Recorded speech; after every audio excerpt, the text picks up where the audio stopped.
columna, es importante saber que hay articulaciones y uniones. La diferencia entre una y otra es que articulación es el contacto de superficie articular, o al menos la interposición de un elemento que junta o conecta dos superficies. En el caso me refiero a los cuerpos vertebrales, la sínfisis vertebral. Los discos se interponen entre los cuerpos. Entonces forma parte de lo que se llama articulación de los cuerpos vertebrales y esa es la sínfisis vertebral. La segunda articulación es el contacto de los procesos articulares y eso es la articulación facetaria. Y las otras que se llaman uniones se refieren a estructuras que están relativamente cercanas pero están separadas, no están en contacto, unidos por ligamentos. Piensen en las vértebras, que sea así, proceso espinoso, procesos transversos. Entonces, intertransverso, interespinoso, esos no están en contacto, pero sí están conectados, unidos por ligamentos. Hay una gran cantidad de ligamentos que vamos a ver. Y la columna en final es la suma de esto, de articulaciones y uniones. La columna vertebral como un todo se refiere a que usted nombre lo que está por delante y lo que está por detrás. Delante de los cuerpos y detrás en el arco vertebral, que son las uniones, y la facetaria. Y se considera como un todo el concepto de diartro-anfiartrosis. Finalmente lo que acabo de sumar es una diartrosis, que es la facetaria, y la anfiartrosis es la sínfisis vertebral. Entonces, la columna vertebral como un todo es una clasificación conjunta de diartro-anfiartrosis.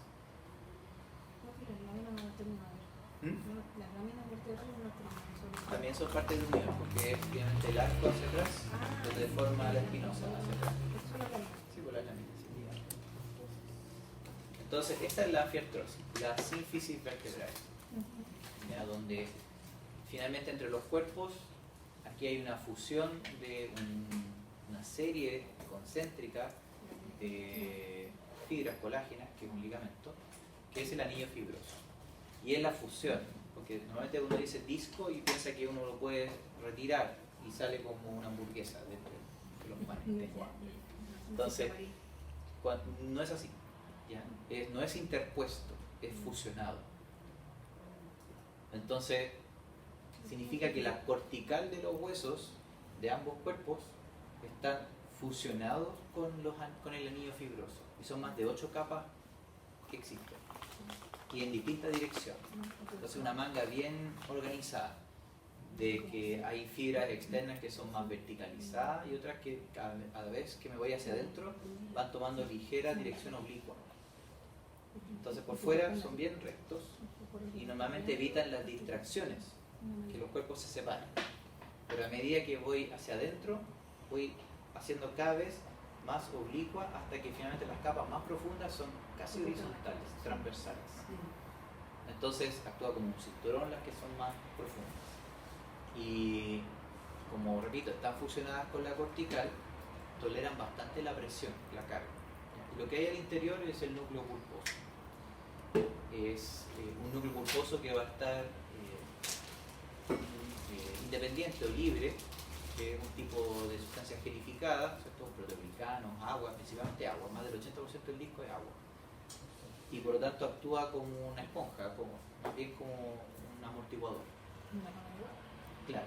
Entonces, si yo flecto la columna, ¿cierto? Hago flexión, siempre el núcleo se va a ir hacia el punto de menor presión, o sea, hacia posterior. Igual, si inclino hacia la derecha, el núcleo se va hacia la izquierda. Y así, siempre buscando donde hay menor presión y además estabiliza ese espacio donde se separa. Entonces el núcleo va a moverse en distintas direcciones, pero siempre bien contenido a través del anillo fibroso. Igual hay fuerza excesiva que después vamos a decir que finalmente se puede herniar. ¿Profe?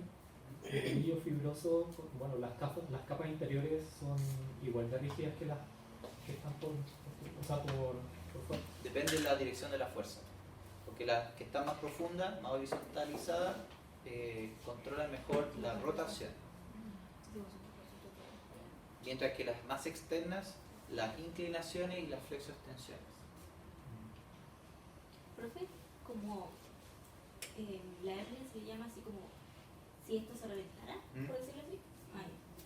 La la hernia, claro, empieza igual que un neumático que empieza a romper de adentro hacia afuera y aparece el globito de aire en el neumático, lo mismo. El núcleo empieza a romper las fibras internas cada vez más hasta que las últimas capas externas empiezan a debilitarse y se forma la hernia. Hay como 4 categorías de herniación. Las 2 primeras, que es las menos cruentas, las que contienen todavía parte del núcleo, son las que se pueden resolver desde el punto de vista conservador, tratamiento conservador, que es lo que hacen ustedes. Pero el tratamiento quirúrgico es a partir de que el núcleo empieza a salir un pedacito y se escapa del canal o del espacio, y esas se llaman la hernia secuestrada, y esas finalmente hay que sí o sí llevarla a pabellón para reparar. Esas como que se encapsulan. Esa Una malla más. se coloca una malla de contención o a veces una artrodesis, una fijación interna. Bueno, la cirugía más barata es que le colocan placa y tornillo, o sea, le colocan barras y fijan y eliminan ese disco. Pero lo más apropiado sería una malla que contenga y lo suturen a la cortical del hueso para que reemplace las fibras que están dañadas. Pero es más cara, no está cubierta. Más carita, pero mantiene la flexibilidad de la columna. Bueno, también hay varios ligamentos que van a ir a contener el núcleo, porque no solo el anillo fibroso, hay un par de refuerzos externos, que estos son los 2 principales refuerzos. El ligamento común vertebral o ligamento longitudinal anterior y el posterior. El anterior va por todos los cuerpos por delante, podríamos decir que se origina en la cara anterior del sacro y llega hasta el cuerpo del axis, hasta C2. No, solamente la cara anterior. Entonces, si esto fuera, por ejemplo, si esto fuera el cuerpo de una vértebra, solamente ocupa generalmente los 2/3 anteriores y solamente la cara anterior. Y su inserción preferente es en los cuerpos. ¿Por qué digo cuerpos? Porque se inserta en el hueso del cuerpo vertebral. A diferencia del otro, que es el común vertebral posterior, él se inserta preferentemente en los discos, o sea, en el anillo fibroso. Entonces, mientras adelante más se inserta en los cuerpos y atrás más se inserta en los discos, podríamos decir que tienen funciones distintas. El de atrás, cada vez que yo flecto, ¿qué pasa con el anillo fibroso atrás? ¿Se tensa o se relaja? Se tensa. Se tensa, porque finalmente lo que va a hacer es darle más tensión al anillo por posterior y previene por lo tanto la herniación. Pero lamentablemente el ligamento es más angosto, es casi 1/3 del ancho del anterior. Entonces deja siempre estas partes posterolaterales más débil. Entonces por eso que hacia ese punto donde es más débil, donde el ligamento ya se hace más delgado, con estas bandas horizontales, es donde el núcleo dice, ok, por ahí puedo romper. Y ahí hace la herniación. Siempre las hernias no son directas, son muy difíciles y nunca en la vida yo me he encontrado, pero hay directas. La hernia directa es que sale a través del ligamento, que es más compleja. Profe, ¿qué visión es eso? Esa es una vista posterior, se cortaron los pedículos, se cortó ahí, entonces tú la estás mirando en esa dirección. Entonces, en el ligamento posterior es el que se inserta los discos. Sí. Entonces la herniación va por ahí, posterolateral, y por eso que es signo común, característico de que la hernia es siempre los síntomas en un solo lado, ya sea a la izquierda o a la derecha, y es fácil provocar los síntomas, porque si la hernia está al lado izquierdo, estoy mirando a alguien de atrás y ustedes le cortaron los pedículos y sacaron todo el arco vertebral. Entonces si yo le pido al paciente inclínese hacia la derecha y resulta que la hernia la tiene aquí al lado izquierdo, claramente ahí va a perder sensibilidad o va a tener impotencia funcional. Se le va a afectar, se le va a relajar la musculatura o va a sentir un hormigueo rápido. En cambio, si hago que se inclina a la izquierda, el núcleo se va a ir hacia el otro lado y probablemente los síntomas desaparecen. Porque finalmente le quito presión a la herniación que está de este lado. Entonces los ligamentos están para, además, no solo estabilizar toda la columna, sino que también para prevenir, en el caso del longitudinal posterior, la hernia directa, aunque directamente hacia el canal vertebral. Y ahí sería más grave, porque comprimir un nervio es mucho menos grave que comprimir la médula espinal. La médula espinal lleva de los dos lados la vía sensitiva y la vía motora. Profe, ¿la hernia es operable? ¿No hay Sí. otro tratamiento? Que por eso hay, Sí, sí, igual. depende del tipo de hernia, claro. Está la protrusión, el prolapso, la extrusión y el secuestro. Entonces, las dos primeras son con tratamiento conservador. O sea, caen en sus manos y ustedes lo pueden tratar fortaleciendo musculatura y respetando los tiempos de cicatrización. Las otras dos son quirúrgicas.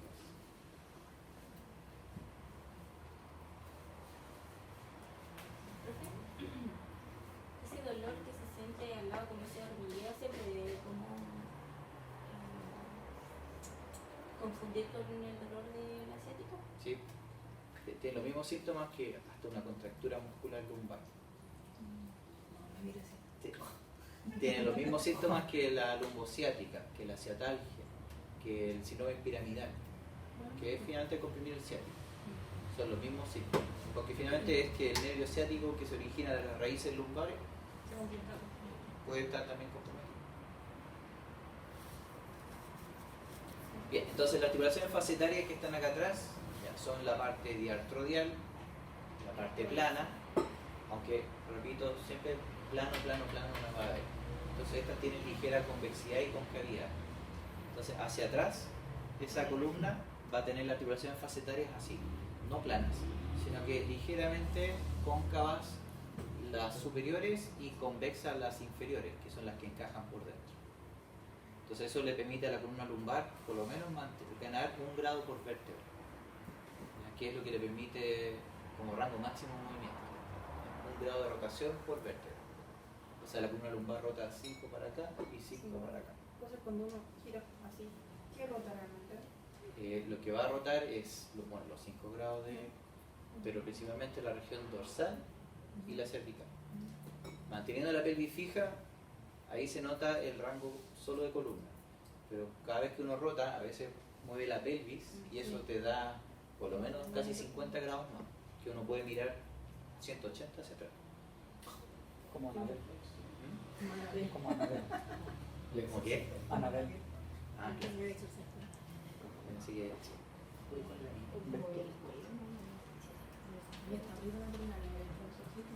O cuando llega un niño.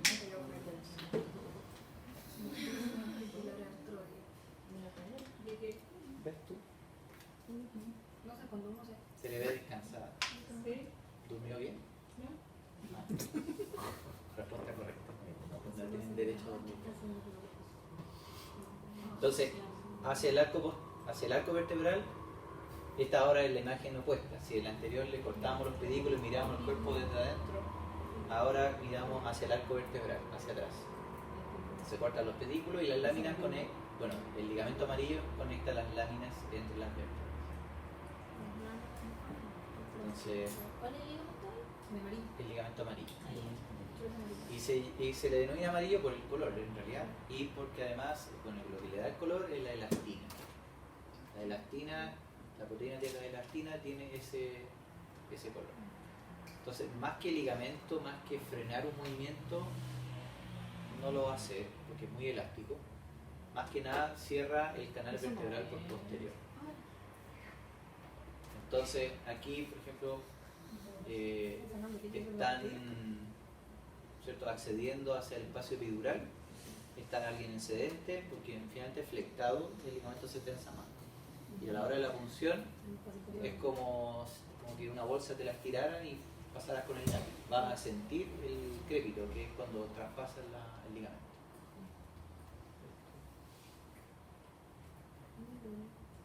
También se puede hacer en decúbito lateral, también en posición fetal, flexión.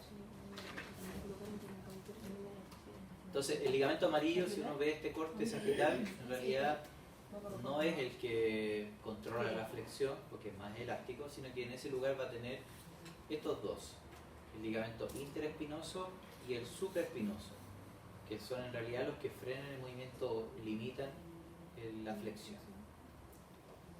El interespinoso, que llega toda la columna hasta arriba hasta llegar a la vértebra C2, y esta es el supraespinoso que llega hasta C7 y después se convierte en ligamento nucal. Eso lo vimos en Wayne.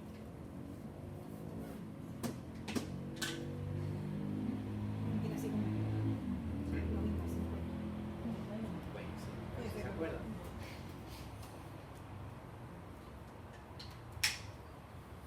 Y en la región inferior, los ligamentos que van en esta zona, muchos son probablemente de pelvis, pero sí fijan sacro y las últimas lumbares. Entonces igual siguen siendo estabilizadores de columna.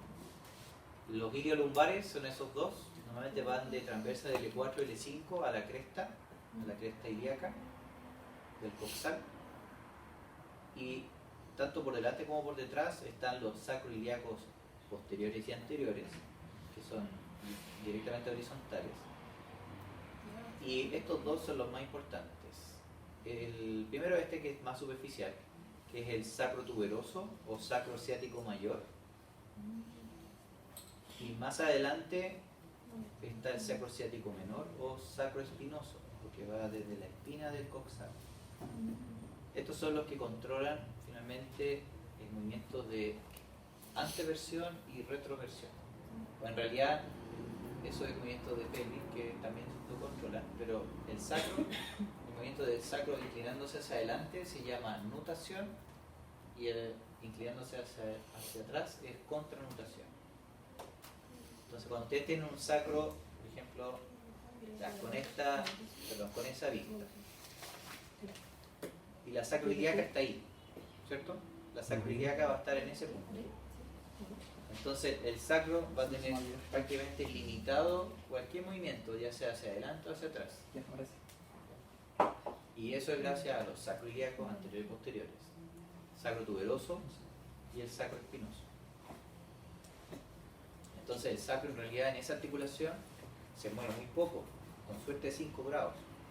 Que mi sacro esté contenido con los dos coxales hacia los lados, acompaña generalmente en una relación directa, 1:1. Pero cuando hay hipermovilidad se puede ver 5 grados de diferencia y eso es una inestabilidad importante. Con 10 grados ya es una inestabilidad severa. Significa que el sacro al ponerte de pie ya se inclina hacia adelante y eso te genera hiperlordosis. Y más si le agregas peso, peor todavía. Entonces, otros ligamentos que hay, bueno, ya un poquito más abajo, tiene que ver con conectar el coxis. Entonces, en el hiato del sacro, que es el extremo caudal, ahí va a estar estos ligamentos sacrocoxígeos, ya algunos unos superficiales y unos profundos, más los que van aquí por lateral, que son de las astas laterales. Entonces el coxis también tiene importantes ligamentos que también están por delante y por detrás y que necesitan para estabilizar toda la tensión que reciben del piso pélvico.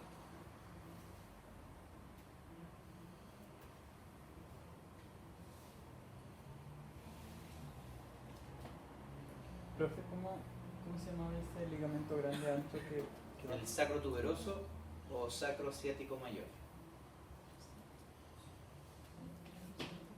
Porque va a la tuberosidad, por eso se llama sacro tuberoso, va a la tuberosidad ilíaca o tuberosidad coxal.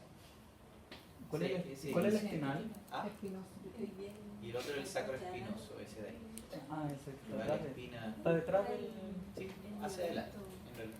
Ah, porque este es Que posterior. vista posterior, sí.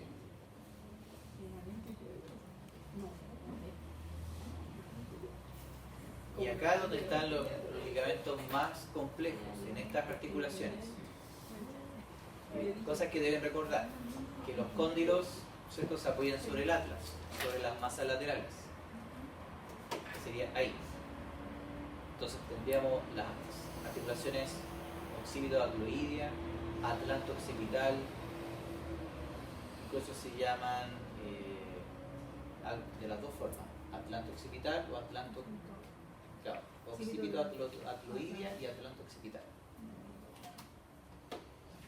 Y entre el atlas y el axis, bueno, aquí tenemos la articulación atlanto-odontoidea o atlanto axoidia media y estas de al lado se llaman laterales. Y las uncovertebrales, esas están por delante en los cuerpos. ¿Se acuerdan? Sí. Claro. Pero solo las cervicales. Y aquí es donde aparecen los ligamentos. Esta sería la lámina más importante de ligamentos craneocervicales profundos, más las últimas que son de los grados, que es como importante saber los grados de movimiento.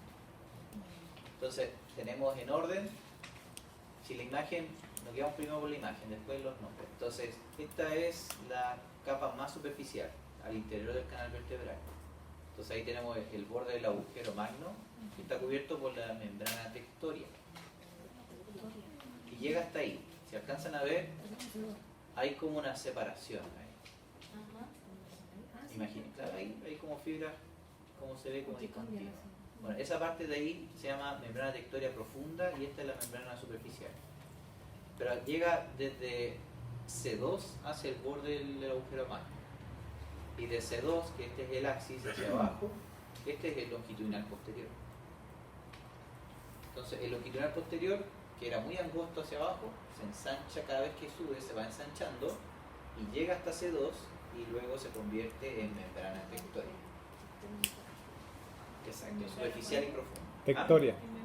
Membrana tectoria. Creo que lo anoté por acá. ¿Membrana es lo mismo que fibra? Ah, ¿Membrana no es lo mismo que fibra? lo que se puede decir es ligamento. Ya. Así como por ejemplo el ligamento nucal o membrana nucal. O sea, desde C2 hasta el agujero magno es la membrana tectoria. Membrana tectoria. Y saca la membrana tectoria y aparece esto, que es el cruciforme. El ligamento cruciforme, por lo que tiene como aspecto, es el ligamento transverso que va de masa lateral a masa lateral conteniendo al diente. Y ahí, cortado arriba, los fascículos superiores, longitudinal superior, longitudinal inferior. Se ve claramente que va hacia el borde del agujero magno y el otro va hacia el cuerpo del axis. Y ahí se forma la cruz. Ese es sobre todo el transverso de este cruciforme, es el que se lesiona en el whiplash, en el latigazo cervical. Es- ¿Ah? ¿Qué es? ¿Una hernia esa? ¿Al lado? ¿Al lado? No, aquí está la cápsula y aquí no hay cápsula. Ah.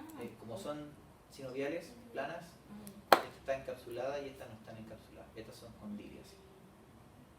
Están con cápsula. Este lado, acá me habían preguntado.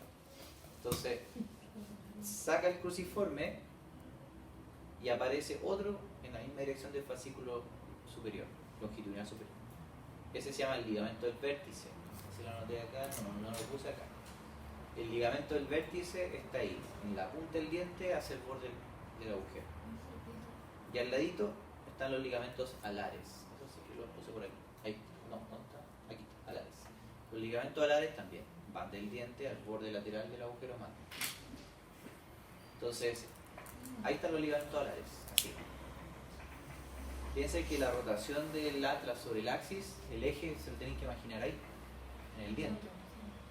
Entonces, mi pregunta sería, si yo roto mi cabeza hacia la derecha, ¿qué ligamento alar se va a tensar? ¿El izquierdo o el derecho? El izquierdo. El izquierdo. El izquierdo. ¿Por qué? Porque al girar va a tender Contra.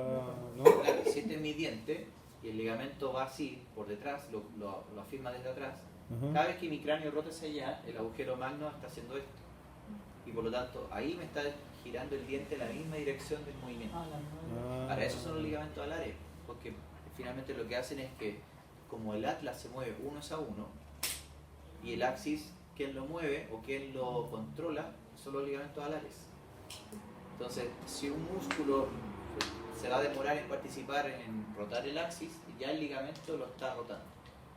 Entonces, los ligamentos alares son súper importantes para que el axis acompañe al atlas.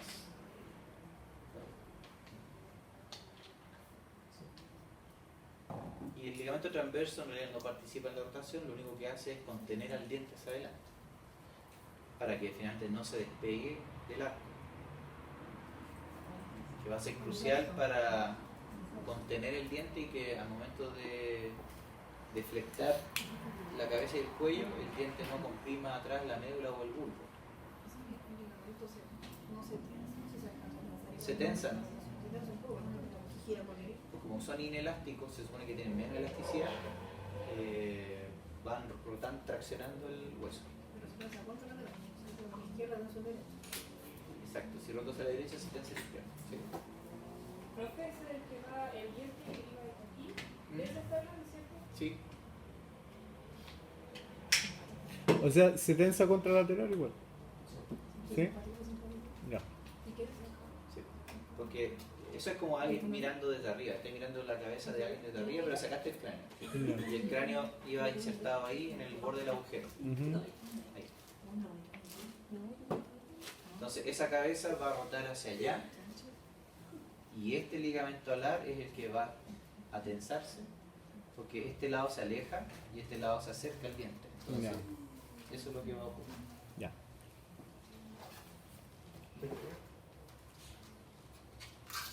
¿Te contaste? Entonces estos ligamentos después van a aprender a testearlos, a probarlos. Si está bien o está mal, si están indemnes o están cortados. Y son test de seguridad, porque es como lo tengo que testear antes de hacer cualquier maniobra cervical. Y si está cortado, presumo que está cortado, no siento la tensión o el proceso espinoso del axis no gira en la misma dirección del cráneo, bueno, ahí digo, ¿sabes qué? Mejor pido un examen, quiero ver si es que está el ligamento. Sí, se puede palpar el proceso espinoso del C2. Tiene que ser en supino, relajado o en sedente, pero con extensión. En extensión. ¿Qué pasa el modelo? ¿Ves que lo estiramos? ¿Profe? Entonces a una persona, por ejemplo, que haya tenido un accidente, un choque, por ejemplo, ¿se le hace este tipo de test que está mencionando usted o no? ¿O se le hace directamente? Primero, por ejemplo, en un accidente, en trauma, es la inmovilización. No, sí. Por ejemplo, para sacarle un collarín, por ejemplo, se hace No, ningún test. Primero imagen. Imagen. En trauma, sí, por trauma, lo primero es inmovilización, después la imagen para ver primero y después se puede hacer algún test para ver si es que está reparando, si es que es tratamiento conservador o quirúrgico, después de la cirugía. Entonces los test se hacen para efectivamente ya postquirúrgico o si es que el trauma no fue de alta envergadura. No sé, pues durmió mal o giró y ahí uno puede hacer el test, pero por un accidente de alta velocidad yo presumo que está todo cortado. ¿Sí? Porque es como mejor prevenir que, sobre todo pienso al tiro que está cortado. Sí, sí lo operan. De hecho lo operan, de hecho la cirugía más cara es que lo reparan, pero es súper compleja porque estamos a milímetros del bulbo y de la médula y el acceder a ese espacio es súper complicado. Lo que hace más fácil es colocar unos tornillos cruzados Cortarle la cabeza. y desde adelante, porque es más fácil acceder por delante que por detrás, fijan el arco anterior contra el diente, entonces lo atornillan cruzado. Y ahí perdiste 45 grados al tiro. de rotación. Pero igual es funcional, porque si me eliminan estos grados, igual puedo mover mi cintura escapular. O sea, si alcanzo solamente a mover esto, no alcanzo a mirar el hombro, pero finalmente igual puedo Igual como un robot. po. girar con cintura escapular. Te felicito. Profe, ¿y eso generalmente son resonancias magnéticas que le hacen? Sí, ahí se ve el ligamento nucal, ahí está C7, entonces ahí está el ligamento nucal.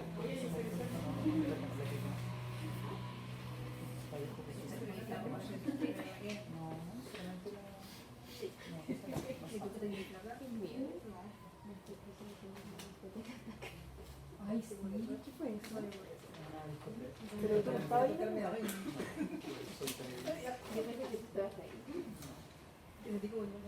Bien, y los grados de movimiento, algunos ya se los comentaba, sino esto es arriba, solo arriba cráneo cervical, torácico y lumbar. Entonces ahí hablamos de los 5 grados de cada vértebra que contribuye a nivel lumbar. Yo mirando Los 45 que es solo la atlanto-occipital, o sea, atlanto-axial, y donde el resto está abajo, que son las cervicales inferiores. Entonces, de ese 2 para abajo, ahí están los otros 45 que alargan, me suman los 90 para mirar en el hombro, y esa es la región cráneo-cervical completa. Entonces aquí se puede comparar, siendo que la columna torácica tiene más vértebras que la región lumbar. En rotación ya, tiene 30 grados y esta tiene 5. O sea, prácticamente, o sea, tiene bastante limitado. Y en cuanto a la flexo-extensión, con 5 vértebras roto 50, y esto es por la orientación de la facetaria. O sea, tiene ventaja sobre la torácica. E incluso con 12 vértebras ni siquiera logra los 50. Porque las facetarias acá están en orientación donde topan, donde chocan, van en sentido postero superior. Entonces a medida que se deslizan hacia adelante y además se flectan, está limitado el movimiento.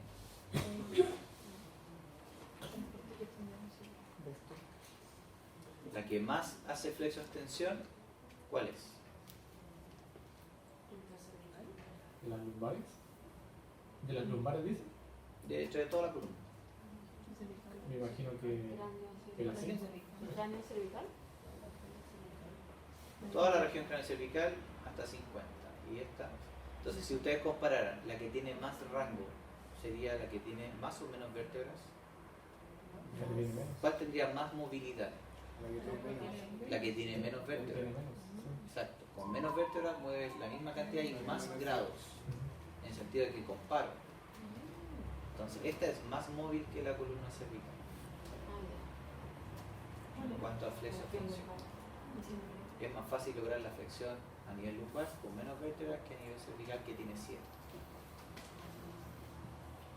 Entonces uno puede ver esto, y en imagen se entiende mejor. Cuando se suma toda la extensión, inclusive atlanto axial, uno tiene 85 grados. Puede tocar ahí la pera con el esternón, logrando hasta los 50. Bueno, aquí lo que limita, por supuesto, es los interespinosos, el ligamento nucal, y aquí limita el longitudinal anterior.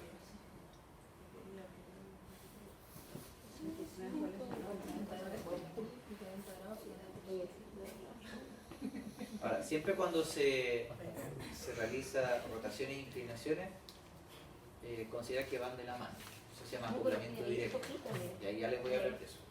Entonces, cuando uno hace flexo-extensión, es lo más fácil saber que una facetaria se desliza sobre otra.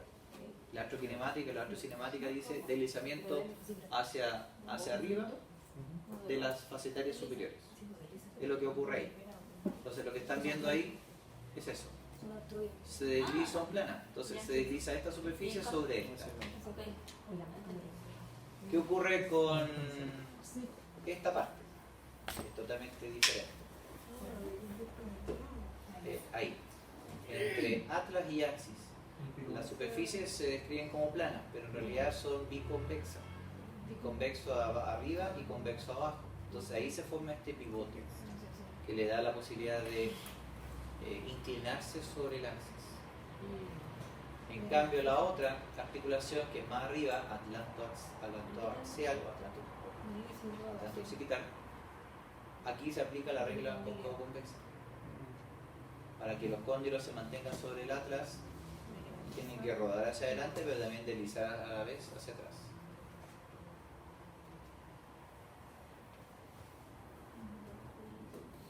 Lo mismo para la extensión, pero por supuesto aquí el rodar y el deslizar van en sentido opuesto. Igual que cuando se desliza. Cuando se desliza va a ser en sentido opuesto, hacia posterior e inferior. Profe, ¿el del atra y del axis funciona de pivote porque tiene el diente? Porque como las dos superficies es como juntar dos pelotas. Abajo el atlas, o sea, el axis es así, y arriba el atlas. Entonces eso es el pivoteo.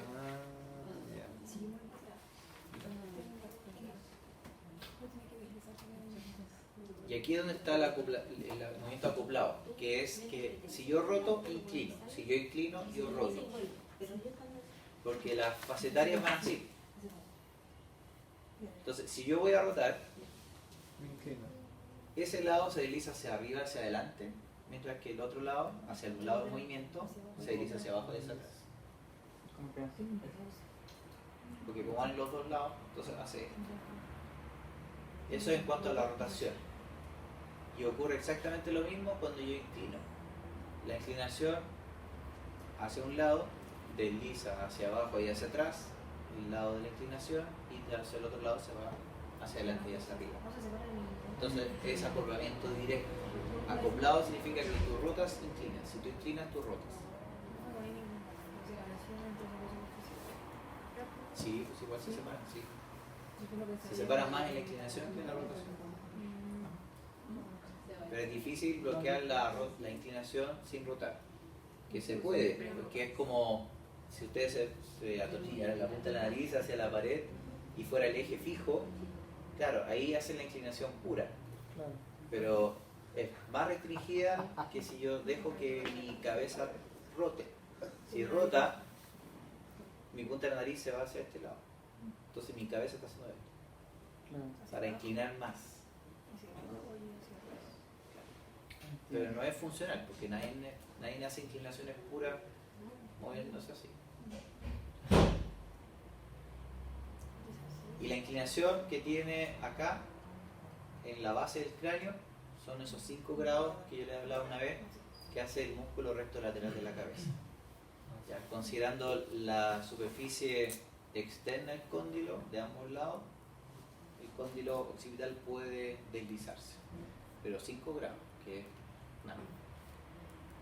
Aunque estas se deslizan y rotan, ¿cierto? Siempre se mantienen dentro de la varilla articular. Sí, sí. Siempre en ningún momento puede tender un poquito a salir. La que más se separa es durante la inclinación, Solamente ahí, pero hacia por el lado contrario. hacia el lado opuesto del movimiento, claro. Profe, en el Siempre inclinar es más inestable que rotar, eso además. Dime.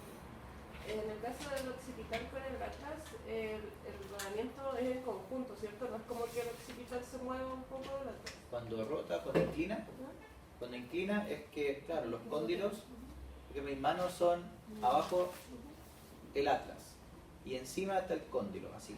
Entonces hace esto No, yo igual y no se despega porque actúa como un eje más grande. Entonces la superficie externa de los cóndilos hace que tenga este movimiento, pero son 5 grados, que es nada.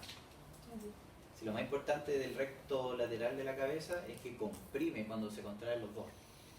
Y eso le da más estabilidad a la base del cráneo. Para que exista este 1 a 1. Un grado de rotación de cabeza es con el atlas junto, pegado. Ya cuando se suma todo el rango completo tienen esto. Y aquí es donde influye, porque como si era la suma cervical, torácica y lumbar, si ustedes consideran que la musculatura tiene origen en el sacro, en la cresta ilíaca, entonces el coxal, lo importante si está inclinado hacia adelante, que se llama anteversión, me va a dar más rango, y si está en retroversión, me va a quitar rango al movimiento del cuerpo. Entonces, ¿cuándo me va a quitar? Cuando esto se inclina hacia atrás, en retroversión. Culpable sería acortamiento de isquiotibiales, porque van en la tuberosidad izquierda. Y todo lo contrario, si estos isquiotibiales estuvieran inhibidos o elongados, débiles, todo esto se podría ir hacia adelante y eso le sumaría más grados de flexión. Y lo mismo acá. El principal flexor de cadera es el psoas ilíaco, y que como orígenes lumbares y en la fosa ilíaca interna va por delante hacia el trocánter menor del fémur. Si estos estuvieran acortados, ¿tengo más o menos extensión de columna? Menos extensión, porque me van a pegar la columna más hacia el piso. Entonces voy a extender menos columna. Entonces esto es una cadena. Obviamente la interpretación es que los rangos de movimiento se influyen según los acortamientos o las elongaciones de los músculos. Y finalmente yo puedo llegar a la conclusión de que si alguien tiene restricción para flectar el cuello y la cabeza, podría originarse fácilmente de un isquiotibial acortado. O de un tríceps sural, que también podría estar involucrado. Y no sería tan descabellado decir, oye, pero tiene un músculo plantar acortado.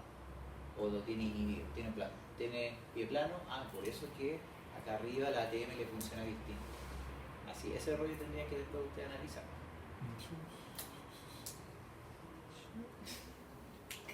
Yo estoy dejando comentarios. No puedo hacer eso todo Que me bien. ayude. Sácame 3 cajas. Estaría con la goma. Y cuando se hace la inclinación, bueno, obviamente las extremidades tienen que estar extendidas, el sacro horizontal, porque ya si el sacro se inclina, significa que o flectaste la rodilla o flectaste la cadera.